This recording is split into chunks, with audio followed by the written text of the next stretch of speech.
The game franchise, it's a love story rooted in tragedy. A couple of years ago, I lost him to cancer, and whenever I get to play in this world, in some strange way, I get to connect to my own brother through it. You never start the journey as the guy that can end the journey. You have to become that.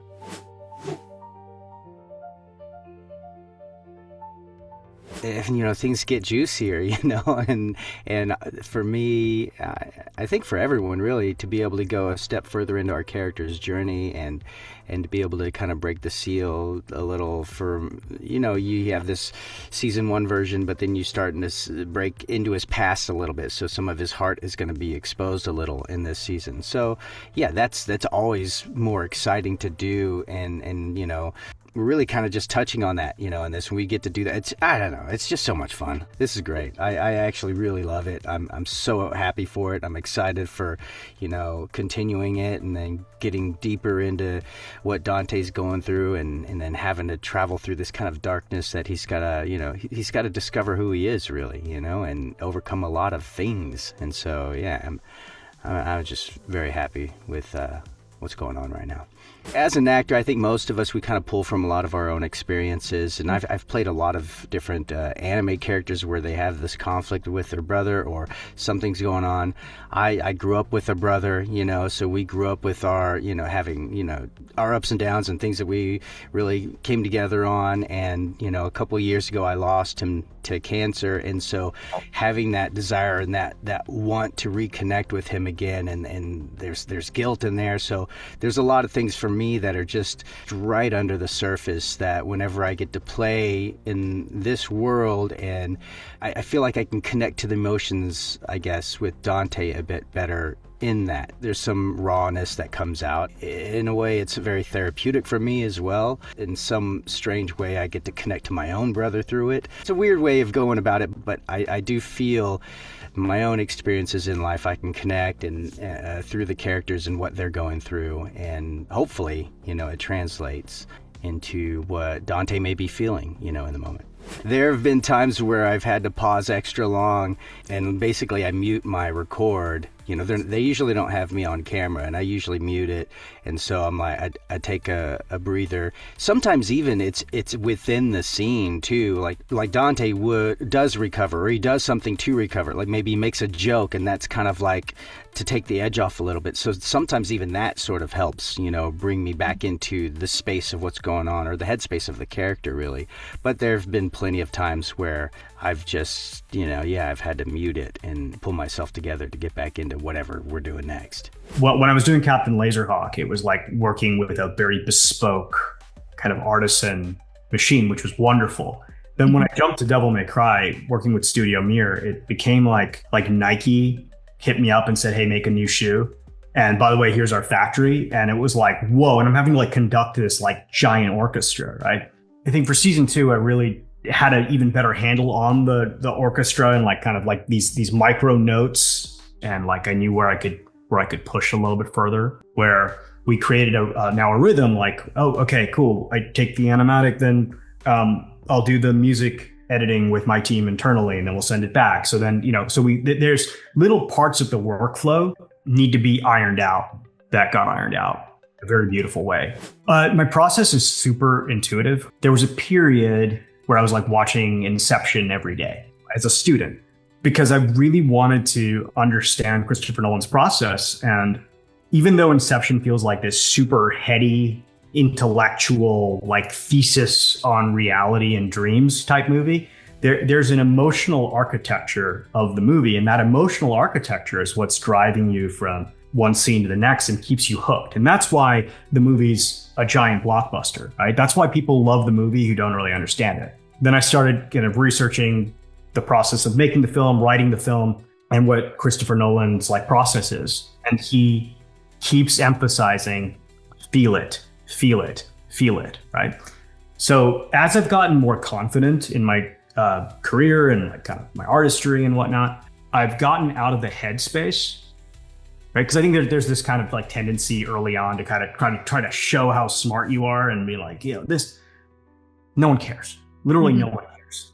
The job is to move them, and the music is doing different things, right? Sometimes it's making a scene feel more badass. Sometimes it's making something feel more romantic. Sometimes I'm using the music to contrast. And then sometimes like I swapped out the musical choices because of something that happened. It's odd. I guess maybe it's not odd, but I do listen through like the game.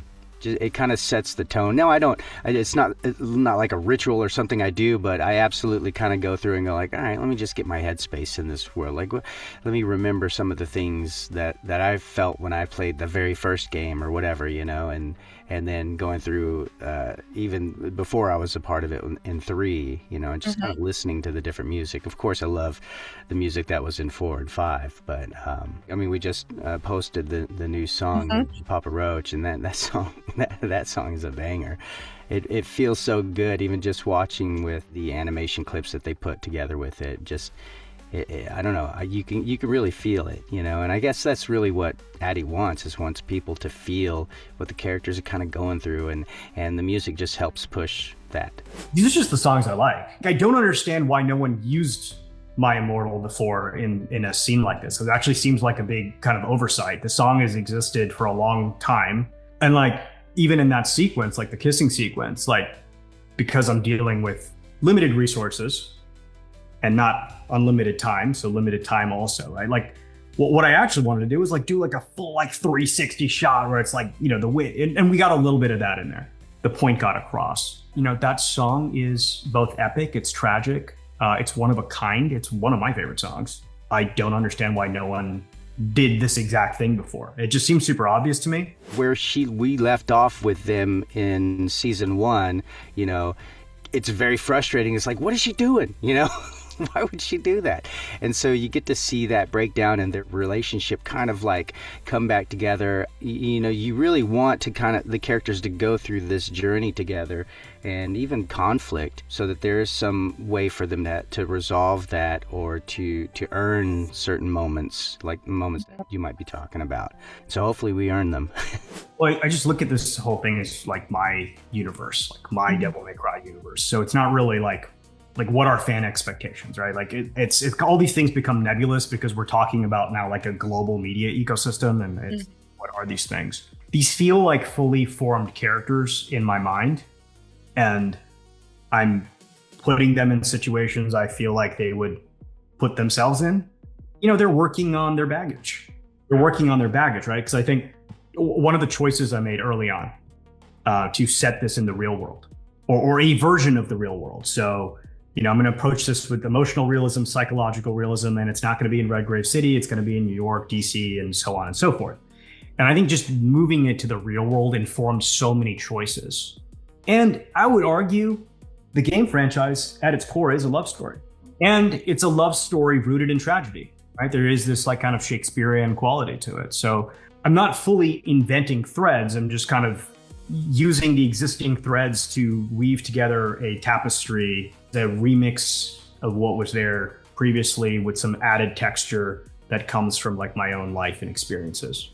I mean, I despise live action. I was, because if you depending on how much you know about me, like I started in live action.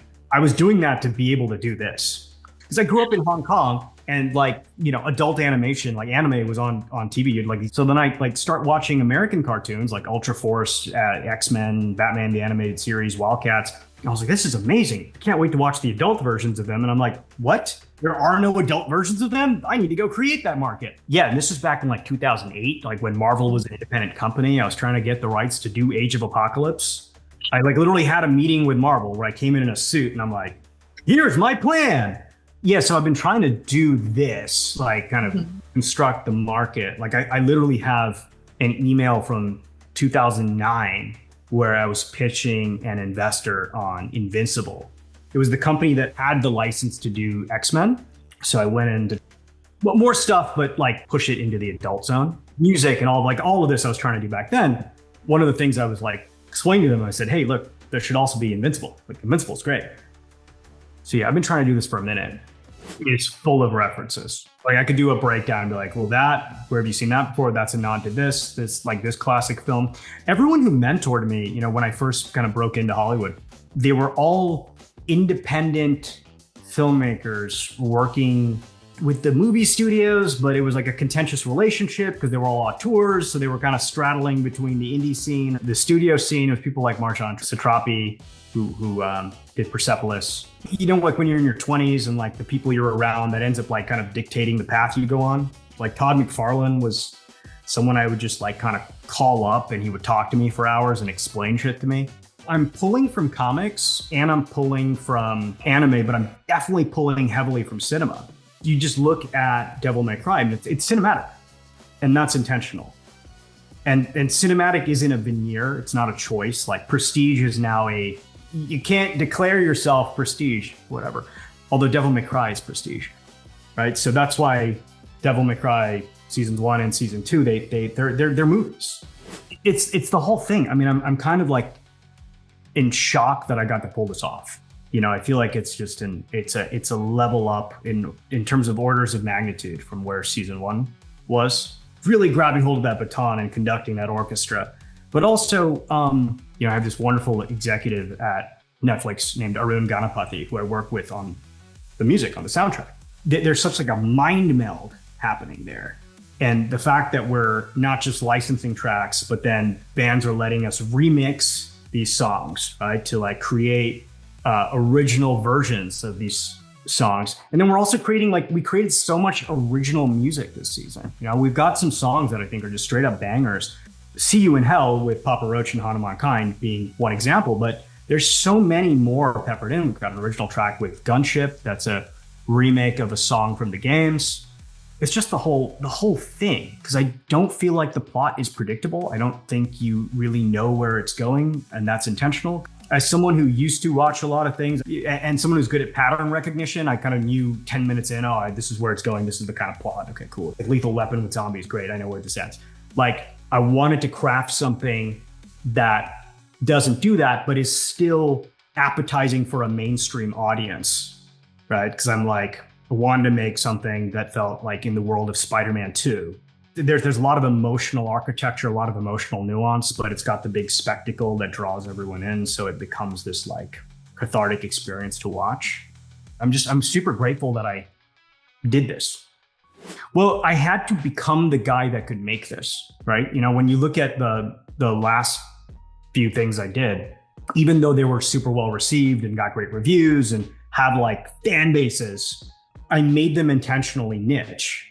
Because I liked playing in the niche, right? I liked making fan films. Like when I'd make a fan film and it would pop, or produce a fan film and it would pop, and then like studio executives come to me and they're like, hey, do you want to work on the real thing? I'm like, no, I don't want to sell out.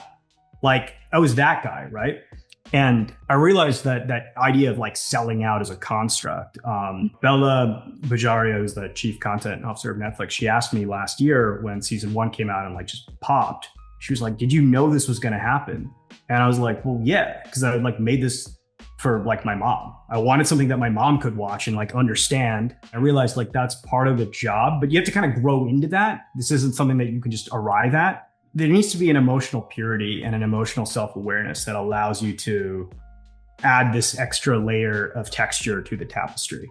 Because I come from like the fan film world and I was like doing this, and the whole idea was like, I'm going to do this thing, but it's got to be my way, my vision, you know, like that whole thing. Okay, cool. Then you end up in that position and you're like, okay, now it's on me. And in animation, it takes a lot longer than live action, right? And it's on you to land the plane. So like it requires this level of self-belief that you can do it. Yeah, you have to really just believe in your vision.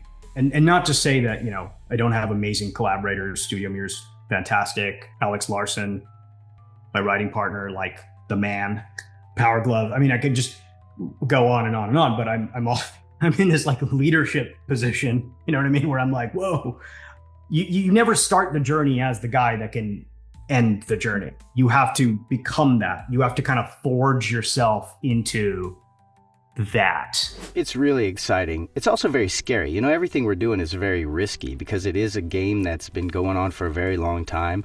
And so if you do anything slightly different from the games, then people are going to be like, hey, man. But we get both. And I go to conventions, you know, just about every single weekend. And I've seen so many people that come by and they're like, love the first season.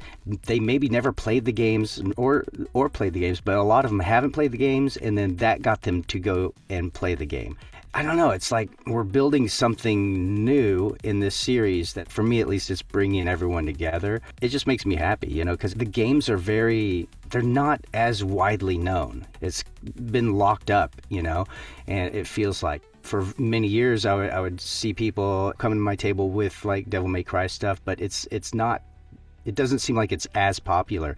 But lately with the series, that's changed. I'm seeing a ton of Devil May Cry fans that come through and they're like, I was, you know, in the hospital and I watched this and this kind of made me excited and got me into the games. And so it's just cool. It's really cool that it's growing into something bigger, you know, than just the games. You know, episode 6, when Arius does the thing, the amazing remix of Freak on a Leash, watch that with In the Air Tonight by Phil Collins. Different era, didn't fit. But I did think it was kind of funny because Arius is of a different era, so there was a logical argument there. And I did always want to use Freak on a Leash in the show, so I ended up swapping it out, and definitely the right choice because it very much fitting with the architecture of the soundtrack. But it's funny when you go back and you watch it with In the Air Tonight. I'm literally that guy. And also, like, you know, a lot of these things were pretty niche when I was growing up.